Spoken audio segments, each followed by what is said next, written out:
The Mongol commanders made one decision the night the samurai raids became unbearable: lash the ships together. It would stop the Japanese boats from threading through the fleet in the dark. It would hold the armada steady. It made complete sense. And on August 15th, 1281, when the Typhoon arrived, those chains destroyed 4,400 ships in hours, each one pulling the next into the wreckage. One order, 4,000 ships. The largest naval catastrophe the medieval world had ever recorded. But here is what most people never hear. The storm didn't save Japan.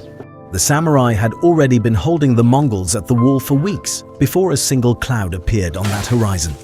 What the Typhoon did was finish a job that was already being won.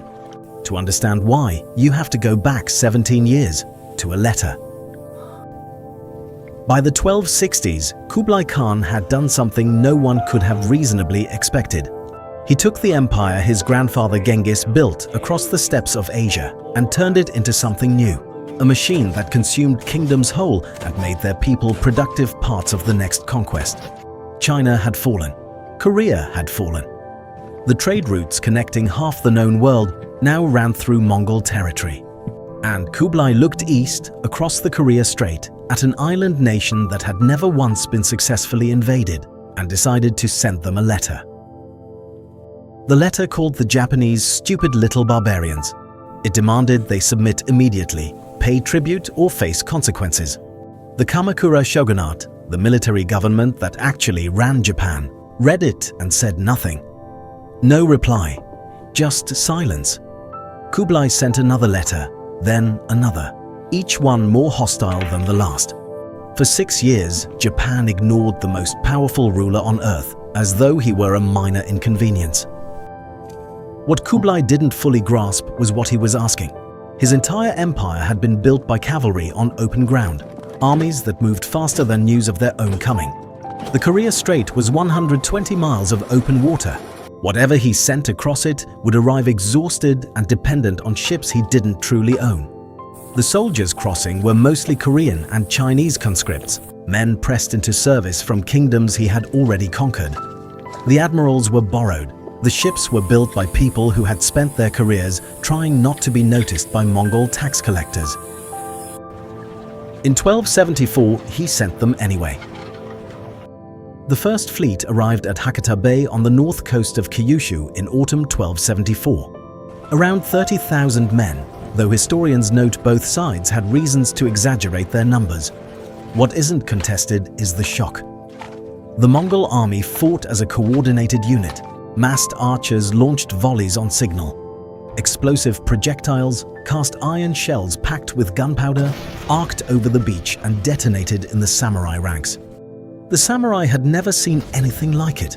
Their entire tradition was built around single combat, one warrior stepping forward, declaring himself, and fighting his counterpart. The Mongols walked through that tradition without noticing it existed. The Japanese line buckled. They fell back from the beaches at Hakata through a long and brutal afternoon. By nightfall, the Mongol commanders had pushed inland and the situation looked catastrophic. Then something shifted. Uncertain of their position and aware their supply lines ran back to ships sitting exposed in the bay, the commanders ordered a withdrawal. Whether a storm genuinely forced them back to sea or whether they used the weather as cover to extract themselves from an unexpectedly difficult fight, historians still disagree. What isn't disputed is that the fleet was caught that night in a violent storm. Roughly 13,000 men, by some accounts, did not return to Korea. Japan had survived, but the shogunate's regent, Hojo Tokimune, understood something with complete clarity. The Mongols would come back, and next time they would come with more. What Japan did in the 7 years between the invasions is one of the most deliberate acts of military preparation in medieval history. Along the coastline of Hakata Bay, workers built a stone wall, not symbolic, functional, 19 kilometers long, up to 2.5 meters high, sheer stone on the outside, sloped on the inner face, so mounted archers could fire over it. It ran the entire length of the bay and turned a beach that could receive an invasion into a killing ground. Tokimune kept the army on permanent standby. Every year the fleet didn't come, the wall grew longer and the defenders grew more practiced. Japan was not waiting for the storm. Japan was building a problem no fleet in the world knew how to solve.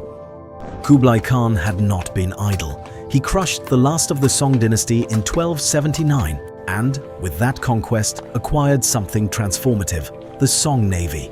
Thousands of vessels, sailors who actually knew the open sea. By 1281, he had assembled two separate fleets, one from Korea carrying roughly 40,000 men, another from southern China carrying what some sources estimate as up to 100,000 more. Combined, the force numbered somewhere between 70,000 and 140,000 soldiers and sailors across 4,400 ships. Even the conservative estimate made it the largest overseas invasion force the medieval world had yet seen. The two fleets were meant to converge at Hakata Bay and strike simultaneously. The Korean fleet arrived first in late June. It found the wall. 4,400 ships cannot make a coordinated landing against a 2.5-meter stone wall when the defenders on top of it have 7 years of practice. The Mongol force tried to find landing points. There weren't any, not along Hakata Bay. Every accessible stretch of beach had stone behind it. The fleet shifted, probed, sent raiding parties ashore, and each time was pushed back. Days passed, then weeks. The samurai did something the Mongols had not prepared for. They took the fight to the ships. Small boats, a few men each, would slip out from shore in the dark and thread through the anchored fleet, boarding individual vessels, killing crew, setting fires, and disappearing before a response could be organized, night after night. The Mongol commanders couldn't stop it. Their ships were too spread out, the dark was too complete, and the raiders moved too fast. So the commanders made their decision. They would lash the ships together. Connected hull to hull, the fleet became a single platform. The samurai boats couldn't thread through gaps that no longer existed. The raids stopped. The commanders had solved the problem they could see and created one they couldn't. A fleet of 4,400 individual ships can ride a storm. Each vessel finds its own angle against the waves. Chained into a single mass, when the wind hits, the whole structure strains against itself. When the first hull breaks, the chain reaction begins.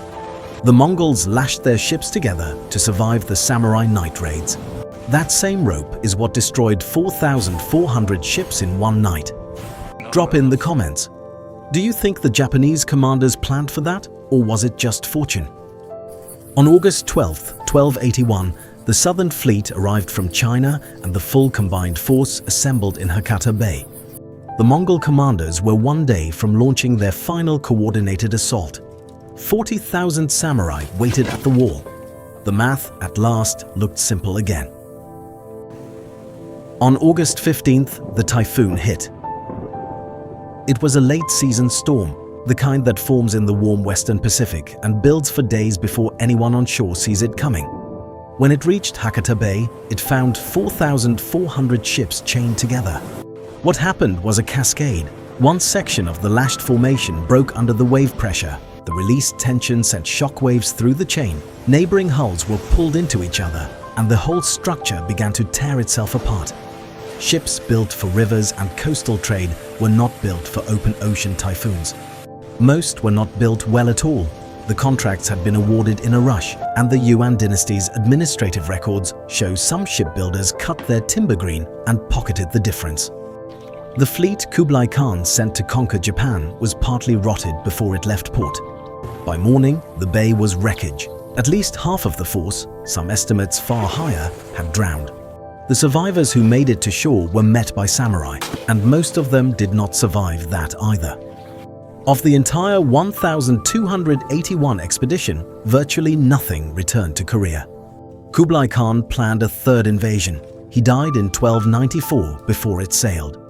Japan remained unconquered, the only nation that ever stopped a full-strength Mongol army twice on its own soil, and was still standing when the empire eventually fractured. In Japan, what happened at Hakata Bay became something larger than a military victory. The storm was divine. The gods had intervened, sent wind to protect the islands. The word they used was Kamikaze, divine wind. The idea entered Japanese culture so deeply that it shaped how the nation understood itself for the next 6 centuries: sacred, protected, unconquerable because heaven would not allow it. The samurai who built the wall, who raided the fleet at night, who held 40,000 men steady against up to 140,000, they were honored, certainly. But the story that endured was the storm. That choice, to remember the divine wind rather than the warriors and the wall, had consequences no one in 1281 could have anticipated. 660 years later, Japan was losing a different war. Its navy was shattered, its cities burned, and its commanders were looking for a way to stop American carrier groups advancing island by island. They reached back into the national mythology, a sacred wind that had once destroyed an invincible fleet. They named their suicide pilots Kamikaze. Nearly 4,000 of them died in the attacks.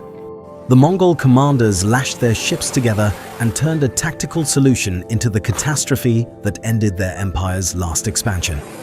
Japan's military commanders built an entire doctrine of self-sacrifice around the storm that finished what the samurai started, and sent thousands of young men to die for a metaphor.